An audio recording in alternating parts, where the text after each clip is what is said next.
Hello, welcome to Miemie's Keepsakes. I am Marnell. Today I'm doing a flip through of this journal. I made this journal following along with Cindy from Studioloo. She has a playlist on her channel which shows you step by step how to make a journal like this. It's very easy because it's an eclectic journal. There's no theme. You can use a lot of your stash, which is nice. So do go to her channel. It's Studioloo. I will link her channel in the description box below.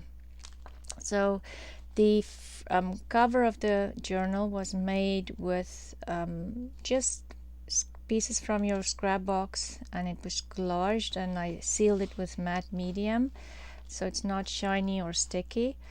It's just images that I had from old vintage magazines and vintage books, Beatrix Potter, pieces left over from other projects. So literally you can use your everything from your scrap box actually. And I closed it. It has a bit of a gator mouth, so I closed it with this sari silk ribbon, and I added a bit more laces than she did, and maybe that's why I have more of a gator mouth than she did.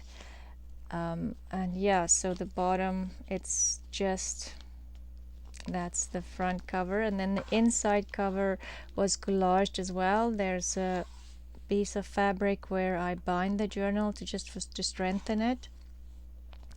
And so this was a file folder, and so this was the flap from the file folder that you just fold over as a pocket. And inside my front pocket I just add a vintage Yahtzee score pad and a tag here with some Dick and Jane images and journaling on the back, and a vintage photo on here, and then just a little tag here so you can journal on the back. It's kind of like a library card style, and then you can journal on this back as well. Or if you want to, you can decide to glue this down. I just paper clipped it in because that's what Cindy said I have to do. And then just a book, children's book page, and a little bit of collage on the bottom here again. And then she made this envelope with a window that we added, and she shows you the details. And then there's some index card and a journaling spot over there, and then a fabric flip. So this is from a sari that I found at the thrift store, and I just love this gold and a little bit of shine, and then there's lots of journaling space in here. So you'll see that there's a lot of place to journal, which I like. I do like, I mean, you can journal or collage or add your photos, so I like lots of open space in my journals. This is a little collage piece as well. And then we made this piece with a little window. So this, if you turn it around, the window is there, and then you can have still journaling space on here and there, and on this side too. And this is a multi-pocket that we made from an envelope, just with small little tags in that you can journal on. Little Richard Scarry's and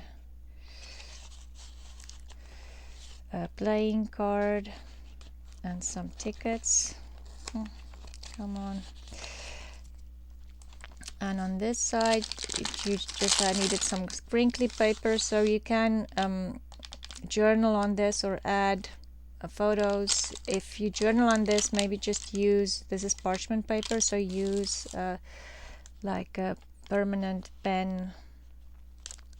And then there's a top pocket here that was from a Sears Roebuck catalog, and this was from a collage board that I made, master board. So lots of journaling space here and there. And then over here just a vintage ledger and then vintage check, so you can collage right on the back with maybe like a black pen. And this one is from 1934 and a vintage piece from a very old Monopoly game that I found at the thrift store.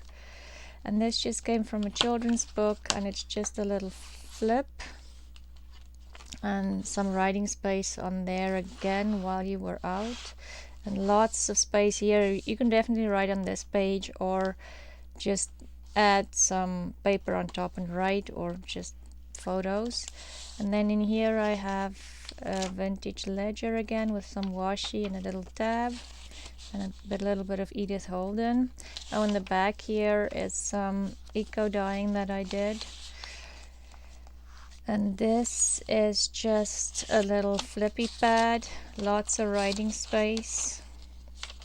And then the eco dyeing in the back you can write on as well for sure. And then just a little pocket on here with a paper ruffle. And this came from a art book that I just added some paper in the back for writing. This was I made this a long time ago, so I just added it in here. In the back there's space to write on, and just a master collage board again. And just a little collage down here with some vintage stamps and some stenciling. Lots of writing here. I left pieces open, and this is just a little piece of lace on here, but there's lots of writing on there. It's a very old lined paper, I don't know how old. And then this was a greeting card, so I just put this tag on there to hide it was a thank you note or a get better note, I'm not sure. But anyway, it was to hide that. And then there's writing space here and just a little vintage card. This came from a Betty Crocker, those plastic containers. And then on here just a corner pocket with collage, and I put one of my decorated cellophane bags with a tag in this pocket. Can't remember what she did. Probably was something that I didn't have in this pocket. But use what you have. You don't have to follow exactly what she does. It's okay to adapt to what you have. And then a little fabric ruffle here, a vintage map, and this is the center of the signature. And then on the map we made a circle around this, and I put a little beatrix potter on there. This is from a vintage collector's book where they show you what things would cost, and just a vintage postcard with a bit of collage and a ruffle or a piece of lace on there. More writing space, and this is an envelope that flips out. So this is the back side of that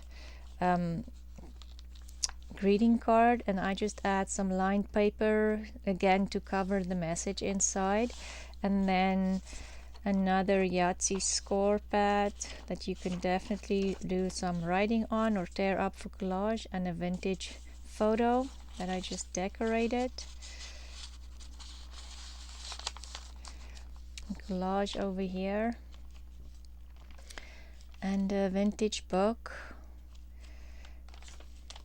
And then I think this one was the one where she used a yearbook from school. I didn't have one, so she added 3 little photos, so I just added these 3 little images instead of the photos, and a tag from an art book again. And then this is the other side of my eco dyeing, and this just has a vintage postcard in here, and we made a pocket from book page,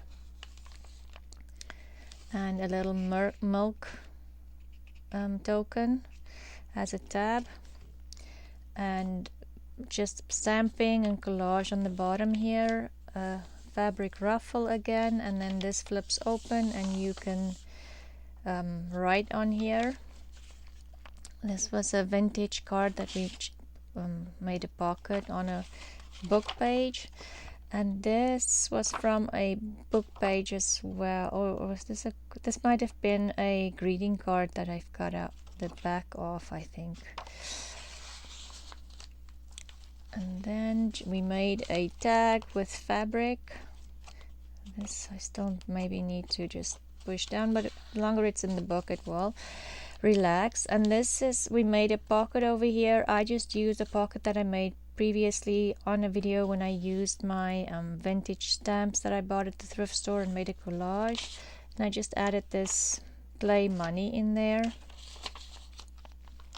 And then of course again lots of writing space on that coffee dyed paper, and another flippy pad, so you can either write on this or tear it out to use as collage in your book. And this is a food color dyed paper that I made with a stencil on it and some, just a little tab with fabric. This one was, we made a pocket with a cardigan with collage on it, and again one of those Betty Crockett cards. And this one was, oh, what did she call this? A spectator's card, I think. I can't remember, I'll have to look, but go watch her video.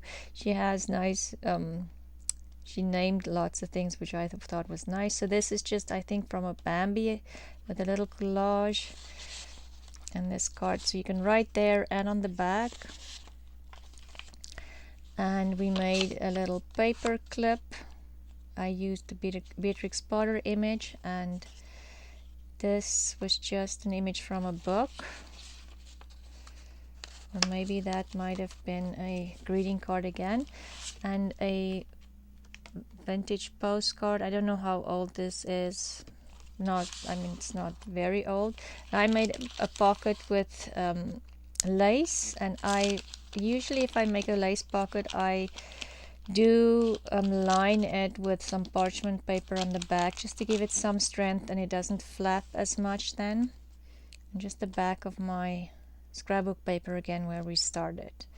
And in this last pocket I just added a page from the Sears Roebuck catalog, because I thought my page are already very busy. She made a tag, but mine was so busy I decided just to put the Sears Roebuck in there rather than make another busy tag in here. And that's the back. So yeah, that's the book. I really had a lot, this was a lot of fun to do. I usually use book covers, vintage book covers for my journal covers. I have made some with cereal boxes, but this was the first time I made like a one signature book like this. I know I probably should have started with this because it's so easy to make this and bind it. There's hardly, I didn't even do any measurements or anything. I just kind of eyeballed it. Anyway, I hope you enjoyed this flip through, and remember to go and check out Cindy's videos on Studioloo. She has a playlist, flea market style journals, and that's where I got, you know, I just followed along and followed her recipe and didn't have to think much. So it's a lot of fun, very relaxing to do. Thank you for joining me today, and I hope you have a lovely day, and I'll see you next time. Bye.